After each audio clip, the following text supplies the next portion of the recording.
If you're in Dynamo and you delete the node that's creating the structural framing, all the structural framing will go away. Right. All the structural framing associated with that node will go away. Because it's now no longer part of the graph. Don't tell anybody in my office. Well, and that's the Tomorrow reason, that might that's the happen. reason why we do want the ability to say, okay, detach this either temporarily or permanently.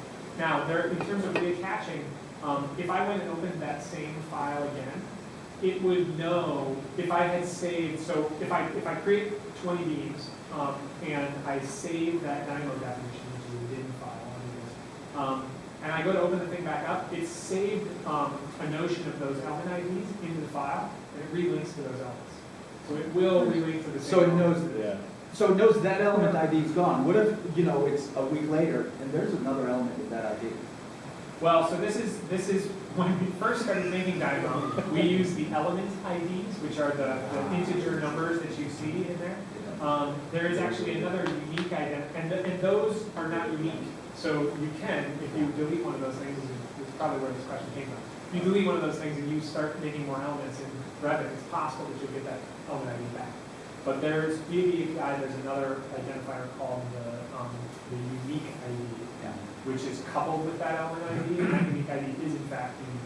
And that's what we actually use to avoid that problem. So you see the element IDs in the Dynamo interface, And by but not in the covers, it's unique. By the little chuckle, because you tried it the other way. Oh, we did it the other way, and we found out, like, oh my god, it just made like a beam. Out of that chair is now a It was beam. like, I mean, one thing, as far as coordination goes, because you're not going to be doing Dynamo with every single element in the project, is there a way you can sort of color code what has been, what is in Dynamo?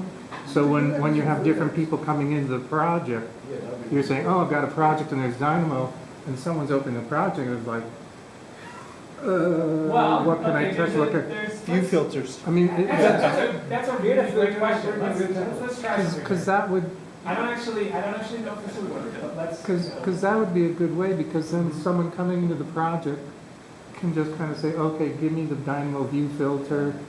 These are things that have been,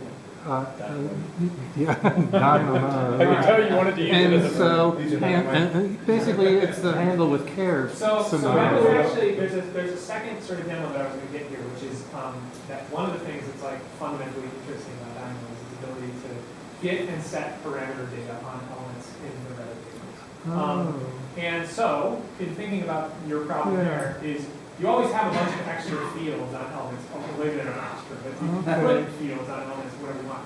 So let's take the comments field on these meetings, and let's put Dynamo in all those comments fields. So what this thing does, when it creates these structural framing elements, you go in here and we have these nodes called watch nodes. The watch node just allows you to see what's coming out of Right. Right, so if we run this thing again, we see here's a list of the elements, and there's also a little button so you can pop to that element involved. You have a big model and a full element. Okay, so now we know we're getting out a bunch of Revit elements. And we know that all of those elements have this comments field. So let's use the comments field.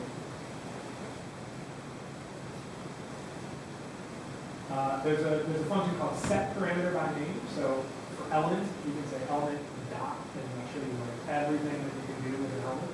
You can do its geometry, its elevation, its name, its project elevation, you can do all this stuff about element. You can get the whole set of parameters, which I just realized are all parameters today. That's actually like properties. So you can get the whole set of properties. What we're going to do though is we're going to set a parameter by name. Okay, so my element is actually going to be this collection of elements here. My parameter name is going to be comment. What I just did there, I just double-clicked on the background and it brought a code block in. So this has become a kind of a shorthand for entering certain types of data into ports. You can also go and get a string node or a number node or these different types of. You can also just double-click, open up a code block, type in a little string with a semicolon after it, and then pump this into parameter names. So we'll say, for each of these elements in the comment field, let's change their value to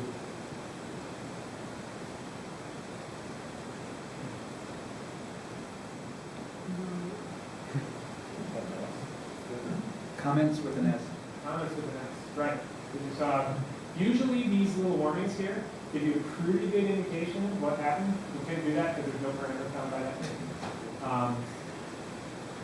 Sometimes the indications aren't great. These are the messages that come straight from the Revit API, so sometimes they're a little bit Revit API. Really? Oh my God. Yeah, I think it's case sensitive. It is. Ooh. Well, we also have a function, you can actually, you can make it ignore the case, you can make it uppercase things. I think it's not like portrait, not understood. I thought it had to be. So, interestingly, here what we've done is we've put the Dynamo parameter on all of those beams. Now, we've said the same thing for all of those beams. We've said make the comments field say Dynamo. But you could also make the comments field say whatever you want. But you still would have to Click click on it to see what it Yes, is. so that's where we're going here. This is again the idea of sort of putting the intelligence where you kind of want it to be. If the team members that you're working with are really good with view filters and built-in Revit functionality, maybe care less about Dynamo. They want to do as much as they can in Revit. And maybe you have one guy who's like really good in Dynamo. He wants to do as much as he can in Dynamo. You should be able to do that. So I should be able to go in here and add a filter. I haven't done a view filter. I got you. Okay, so it's going to apply to all structural rendering. I've been out of practice. Yes. That would- call it Dynamo. That would be file, new. It's just about that. I'm like, my code. I feel filter by. Where's the comment? It's on the right hand side. Gonna hit cancel? You've got a second category check. You go to the bottom. You go to the bottom of your filter there. You've got a second category check. Oh, really? Oh, wait, no, I didn't have any categories. Oh. Yeah, either contradictory or. Dynamo, lowercase. Yeah. There you go. And then apply, and then. I teach, what am I gonna do? Why you have to like click this thing again? Stop guessing, please. Okay, so let's override the surface pattern, right? Which is Oh, these, okay. Yeah, right? that's how you use filters. Okay, yeah. If then condition. Oh wait, what did I get wrong? Oh, it's gotta be solid. Yeah. I'm remembering my Revit skills. Everything created with Dynamo. Okay, yeah, that's good because then that's a way that when you've got multiple people on a project, and even, you know, you get times when it's crunch time and you got someone coming from another project and like, what Yeah. the hell's going And I'm on? sure these kind of standards are just gonna kind of pop Nicely up, caught. you know. Now, there's There's a another question way to back do here. that. Yeah? Well, really quick question, for the same way we basically entered something in the comments field, can you ask Dynamo to dump it on a separate work set? Dump it on a separate Ooh. Change works, take it and change it, put it into this other work set that doesn't exist The yet. Dynamo And work make set. it Dynamo where Dynamo work set. was. Oh, okay, well, you can't create a work set with Dynamo yet. Okay. But you could if you want, because all these things have a work set parameter. That's good. Yes. That's a good, yeah, If yeah. you, using this, the exact same functionality set parameter by name, I think you could basically say, The parameter is work set. yeah, you say the parameter is work set, and you change its name to whatever work set you want to put up, and it'll change it to that. And then I had another follow-up question. How many Dynamo files can be associated with a single Revit file? An infinite number? It doesn't really matter because Dynamo maintains a relatively light association with Revit. It doesn't store anything in Revit other than what's normally stored on the objects. Okay. So you can have as many Dynamo files as you want. So in theory, you can have one Dynamo file that controls the facade, another Dynamo file controlling the structure, Yeah. floors, etc. And that's how a lot of people are doing it right now, just to keep things kind of small. Oh, okay, so it doesn't weight down the file then? No, it's not stored in the file. Good. So, two things, phasing and design options. Don't do I'm sorry. Is that options? You didn't- Yeah, does that help? I'm sorry, no, you answer. I mean, you want to know whether you can put stuff in the design options? How does it, I mean, have you experimented with it? Does it work? Are there problems? Are there known issues? Are there things you should avoid? Good practices? Anything? I have to admit, with design options, I don't know. It, insofar as it exposes itself as a parameter and you can change it, and Dynamo will be able to change it. But I know design options in particular have like very specific expectations about what can be in the design option, what you can touch in the design option, and everything else. I actually don't know what the restrictions are on the API. I just haven't had a lot of people ask about what we can find out. Are you guys looking to, or able to hook them up to Arduino boards so when people do certain tasks, you can shock the crap out of them? You know, it's funny that you should ask that. I'm not joking, I by the almost way. brought that. Is there anybody in here who's a Grasshopper user? Anybody use Grasshopper? So Grasshopper, there's a guy named Ian Keough, really smart guy who made this system for Grasshopper called Firefly, which is like a shield that you can put on a Arduino board, plug in Grasshopper. He just ported that to Dynamo, and I was playing with it yesterday, so I was like a joystick, like changing all this geometry, and that was very, very cool. Turn the lights off in the Revit model, the lights over there go off. Very cool. So there's another way to do this. If people want to use view filters to do the coloration by parameter, that's cool, totally. There's another way to do this, which is let's try something else here. Let's use override color in view. So one of the things, so you can get and set parameters, which is really nice. And I might not do a demo of this, but you know that idea that I said earlier of making things talk to each other. The set parameters node that I just used, that's the way that you would do that. So if you had a parameter on one object and you wanted that to drive the parameter on another object, you could use the get parameter object on one thing and set parameter on the other thing and do some calculation formula or whatever in the middle and set that value to something else. So you can get anything, basically any parameter to drive any other parameter. Ian, how about link files? Especially like we do work on a lot of projects which are canvas models, and we are an integrated practice, so engineers and architects, we work on a lot of files that have a lot of different allocations and integrations. Yeah, so I haven't done a lot of testing on link files, and we know we need to do principally the way that we work.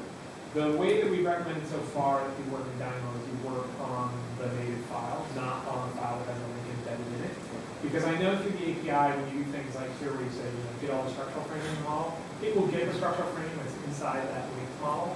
But again, there's limitations, I believe, to things that you can do with those things with the API. So you might, for instance, not be able to use set parameter on elements that are inside the linked file. Can I, at this point, from a linked file, pull the view number and the sheet number from a link From the linked into the file. link to be able to embed it into something that looks just like a section call out? I don't know. I think. I will email you tomorrow. Okay, well, Yeah. the thing is, I know for a fact that you can get elements from linked model, but the sheets and stuff, Just the name and number. I don't know if you can. Because you can't see those things. API, I got a tool and I signed away secrecy to not share Okay, it. so if it's available via the API, you can potentially do it with that. It's just, I know we don't have a tool out of the box right now, but we're looking to a link file to get the sheet. Yeah, so it's basically the view number on the sheet Yeah. and the sheet number. I know what you're trying to do. I It's know. clever, but we just don't have a node out of the box to do Because it. most offices have the same practice now, especially when you have multiple models. What they do is they take one model, drop that, and create that into a detailed model. Yeah. So all their details go into that. Now, when you're crossing all this information into your main floor plans or any other information which is sitting on another model, that's when you start encountering the problems. Because these two models are talking to each other from an elemental standpoint, but not from Yeah, those tag points. it's a really good point. I mean, there's like two different types of Dynamo graphs that it seems like you're going to want to use. Like, if you have a structural model, a mechanical model, and a facade model, those are all just together as a model. You probably want a Dynamo file that affects the structure to only operate inside the structural Revit model. Right. But then there's things that Jay is talking about, which is like, I'm in the central model. Yeah, There's all these things Yeah. together, and I want to do some operations that operate on them. Well, I'm in the architecture model. I don't want to call that out and say, see structural drawings. You know what I was I want to call out, what the fucking detail is that in the structural model? If you list with a picture, oh yeah. Oh, we've already pulled up the pictures through linked models of the views. Just haven't been able to get that. Oh my gosh, look, I said I wasn't gonna go for, I'll do one more quick example and then we'll be done. There's also this idea of being able to visualize data. We just did it by coloring everything pink according to a parameter. If we want to get, let's just say we want to get all the walls out of my model. Elements, all elements of stuff. And you get this thing, you say element.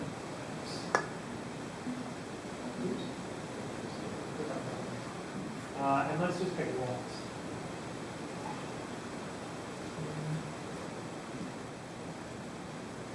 All right, so the element type is wall.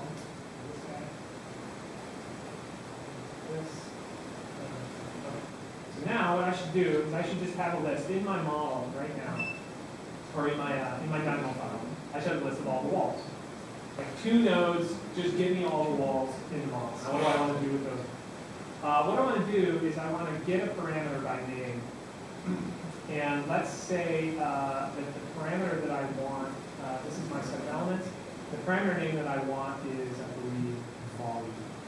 Right? So there's some solid volume that's calculated by Reddit for all these walls. So I get this list of values.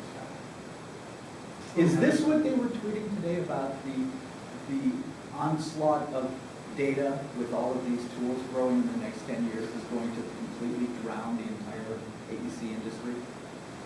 Yeah, I mean, now that you have access to Right, every little bit of data, Hey. like, you might not have cared about the volume of your walls for the last 500 years, but Now I can see it, so I want there it. might be some reason, some optimization that you can do around, if it's a built-up wall section, you probably don't care about the volumes, but certainly if it's a concrete wall, this is volume of concrete, right? So, you can color it, you can do all kinds of stuff. Now, actually, I just noticed in doing this example that we've got some empty data in here, so we'll see if what I'm about to do actually works. So let's get the list maximum item. Yes, it's not going to work because this data is actually coming out as string data, which we need to convert.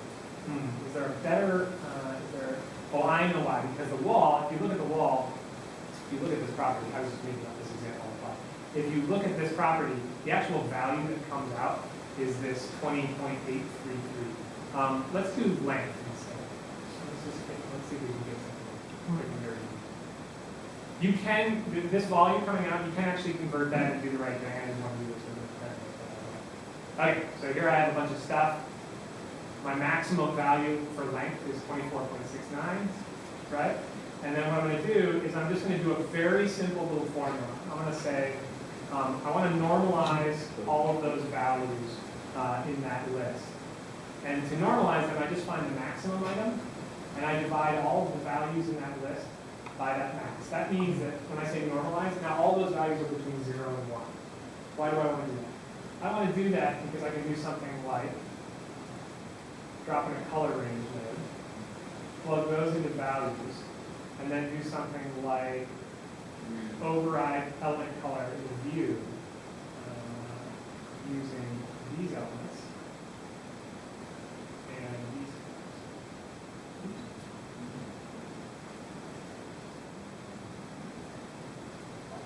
So when we talk about visualizing data, you can now do these, how long would this have taken before to put a parameter on there so that it says, if my length is this, then color me this shade of orange.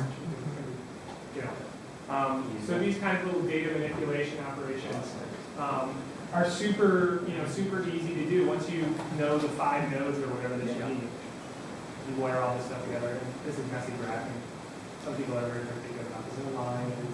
Do we have any, actually lining things up, the more pleasant you can make it look, Oh, absolutely. the easier time you'll have. By the way, if you guys, anybody works on construction documents, fucking make your arrows the same angle, because it does. You will get less RFIs. I've put this out since 1982. It works. It actually works. But do we have any interns in the room? So I was going to ask how long that actually takes by hand. Yeah, I mean, I would say it's I've seen people do stuff like this by hand, it's not fun. And again, you could build some of this stuff as parameters into, you could probably make some complex parameter system inside a custom wall type that you create or something that does this. And if you have some master of family formulas, great, you should be able to do it. Imagine writing those formulas. Well, but again, I mean, Dynamo, you know, choose where to put your dollar. So, very end of your presentation, I found it good,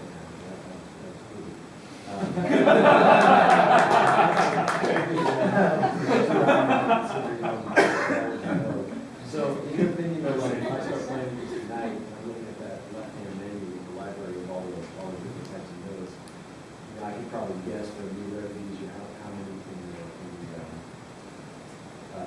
icons they're going to need to get familiar with their objects, and these, if you can use like these 10 tools, then probably okay. So, in your opinion, in Dynamo, how many of those nodes do you need to be familiar with before it's really functional? For Dynamo on top of Revit, for probably more than 50% of what you're going to do, you could probably know 20 nodes and be very fast at it. Most of this stuff here, so this is the other thing that's cool about Dynamo, is it has its own geometry library. So it doesn't use Revit's geometry functions. All this geometry stuff is our own geometry library. It builds geometry inside Dynamo, which you can then push in as import instances and everything else. But that doesn't even have anything to do with Revit. You can basically just go up here to the Revit, or down here, to the Revit section, and go basically to elements, really. If you knew this stuff in here, this is basically everything you can do with elements in Revit. You would be able to do a lot of stuff. You mentioned fabrication. Is everybody else on the Autodesk team, like fabrication MEP, simulation team, are they all looking at some kind of? They are. So we have really good conversations ongoing right now with the simulation guys who are looking to use Dynamo as a hub to doing various simulation applications. And also, I've had direct conversations with the guys, I can't remember their name. There was an acquisition that Autodesk made some time ago that's MEP fabrication, got flat duct layout and stuff. And they're very interested in Dynamo as well, as a way to automate some of that stuff straight from Revit. Yeah. So we have these conversations, and then usually what happens is these guys go away for a couple months, and then suddenly I get an email with like a prototype of Dynamo on top of their application. So yes, So it is conversations are talking ongoing. to multiple. Yeah, more and more teams inside of Autodesk are starting to sort of integrate Dynamo as a common way of doing the kind of thing. So for adaptive analysis, now, if you're trying to figure out, because those have particular definitions of the Yeah. different, how do you figure that out? Oh, so you're saying if you want to make an adaptive component, for instance, using If you want to connect it, since they're very particular about the nodes in a certain panel system, there's different types. So what you want to do, and we're like totally on time, is so I want to show you the example, but there's an example in the sample content called Revit Adaptive Components. And that actually shows you how basically to place adaptive components using basically points like the ones that I showed earlier. And that's the best way to do it, because like adaptive components, if you can make an adaptive component that flexes correctly, and then you can get Dynamo to line up points in the way that you want them to be placed, you can place any complexity of shape, whatever you want. It's pretty cool. Well, that's on the primary. I think it's in the first. Yeah. Karen, one question, okay. It's Karen. Yes, the BIM 2015 symposium at USC, which I was slated to speak at, and unfortunately can't. My colleague Colin Crum is going to speak there. A lot of other, can you list some of the speakers? In the morning, it's people like from North Nathan will be there. Nathan Miller, who I showed earlier, Ryan Fame. So there are 5 professionals who are speaking. Then each of the 4 software representatives get up and teach. And then you can do a 3-hour section in the afternoon. Yeah. I can show you after you can. So Colin McCrum, who I spoke of earlier, the evangelist from Dynamo, is going to be there, and he's going to be at that session in the afternoon. So if people from your office, you want to send him spun up, just get their hands dirty and nice a little bit. USC Finish Symposium, good place to do it. It's on the 7th of August. It's on our, yeah, it's on the LA Rug blog, there's a, right, on the Yeah. All right, well, thanks again Thank you. for coming, and let's thank Ian for.